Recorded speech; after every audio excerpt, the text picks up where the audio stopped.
नमस्कार दोस्तों, आज हम लेकर आए हैं एक ऐसी प्रेरणादायी कहानी भारतीय सेना के एक खास युद्ध की, जहां न केवल बहादुरी बल्कि युद्ध की रणनीति और सूझबूझ ने भी जीत हासिल की।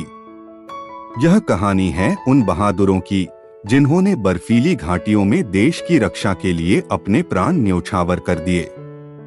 आइए इस युद्ध की सजीव गाथा में डूबते हैं। कहानी लाल बर्फ की घाटी लेह की सर्द हवाएं उस दिन और भी तीखी थीं। तापमान -30 पर जम चुका था और हवा इतनी तेज चल रही थी कि बर्फ के कण चेहरे पर सुई की तरह चुभते थे। सार्थक टॉप चौकी पर मेजर आदित्य राणावत अपनी टीम के साथ तैनात थे।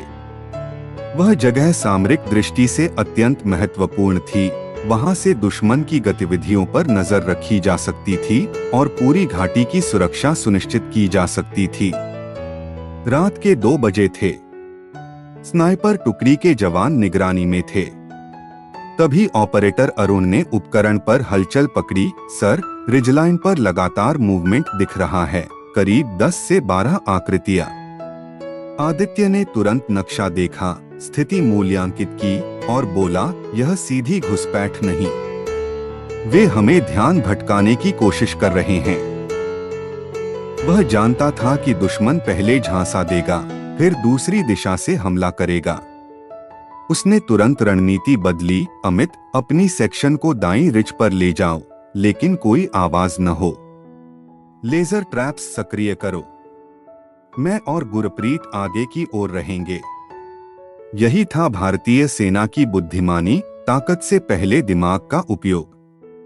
दुश्मन को यह एहसास तक नहीं था कि आगे बढ़ते हुए वह खुद जाल में फंस चुका है। कुछ ही देर में गोलियों की बौछार शुरू हो चुकी थी। पहली फायरिंग के जवाब में आदित्य ने स्नाइपर्स को इशारा किया। तीसरा, 5वां और कमांडर निशाना बना।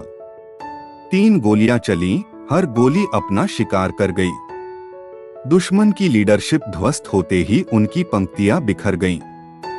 दुश्मन अब बेतरतीब फायरिंग करने लगा। आदित्य जानता था कि उसे इस भ्रम का लाभ उठाना है। सिग्नलर, ड्रोन यूनिट को संदेश दो, IR फ्लेयर छोड़ो, हमें भ्रम बढ़ाना है। थोड़ी देर में ड्रोन ने हवाओं में चमकती लाल रोशनी छोड़ी, जिससे दुश्मन को लगा कि भारतीयों की ओर से भारी सुदृढ़ीकरण पहुंच चुका है। वे घबरा गए और पीछे हटने लगे। लेकिन असली चाल अब चलनी थी। आदित्य ने गुरप्रीत से कहा, अब पीछे से घेराबंदी शुरू करो। रिज 2 के नीचे की पगडंडी से उतरना। उन्हें रिट्रीट का इल्यूजन दो। गुरप्रीत और उसकी टीम घेराबंदी करते हुए नीचे उतर गए। आधे घंटे में दुश्मन पूरी तरह भारतीय घेरे में था। अब फायरिंग थम गई थी, पर बर्फ पर पदचिह्न और गंध बारूद की थी। सुबह जब सूरज उगा तो घाटी में सिर्फ भारतीय झंडा फहरा रहा था। ऑपरेशन सफल हुआ, पर कुछ कीमत पर। गुरप्रीत और 2 जवान घायल हो चुके थे। मुख्यालय से संपर्क हुआ। मेजर आदित्य, आपकी रणनीति ने हमें 3 किलोमीटर की घाटी वापस दिलाई है। देश आप पर गर्व करता है। आदित्य ने हंसते हुए कहा, साहब, ये जीत हमारी नहीं, उन सब की है जिन्होंने सरहद को सांस दी है। दिन बीता, पर रात ने फिर दस्तक दी। इस बार दुश्मन ने मोर्टार से हमला किया। चौकी हिल गई। आदित्य ने घायलों को पीछे भेजते हुए खुद मोर्चा संभाला।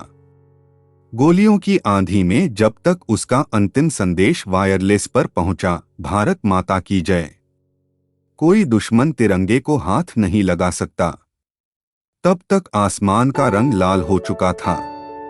3 दिन बाद जब हेलीकॉप्टर सार्थक टॉप से निकला, उसमें आदित्य का तिरंगे में लिपटा पार्थिव शरीर था। उनकी जेब में एक मुड़ी तुड़ी डायरी मिली। उसमें लिखा था, अगर मैं लौट न सकूं तो माँ को कहना, मुझे अफसोस नहीं। मेरी मिट्टी वहीं रहे जहां तिरंगा सबसे पहले लहराता है। गांव में उनका अंतिम संस्कार हुआ। सेनाध्यक्ष ने सलामी दी। माँ ने तिरंगे के पास बैठकर कहा, मेरा बेटा कहता था कि युद्ध ताकत से नहीं, बुद्धि से जीतना चाहिए, और आज उसने दुनिया को दिखा दिया। उस दिन हिमालय की चोटियां लाल सूर्योदय में चमक रही थीं, मानो खुद आकाश उसके साहस को नमन कर रहा हो। सीख, जिसे मातृभूमि का प्रेम हो, वह हिमालय भी झुका देता है। रणनीति और धैर्य से ही हर युद्ध जीता जाता है। जहां सैनिक का मन सच्चा और लक्ष्य महान होता है, वहां बर्फ भी लाल होकर विजयगाथा लिख जाती है। युद्ध केवल ताकत का खेल नहीं है, यह बुद्धि, धैर्य और सही रणनीति का संगम है। मेजर आदित्य और उनके सैनिकों की यह कहानी हमें सिखाती है कि बलिदान और सूझबूझ से ही असली विजय मिलती है। हमें अपने सैनिकों के इस अदम्य साहस और देशभक्ति को सलाम करना चाहिए। जय हिंद। इस कहानी को जरूर शेयर करें और हमसे जुड़े रहें। धन्यवाद।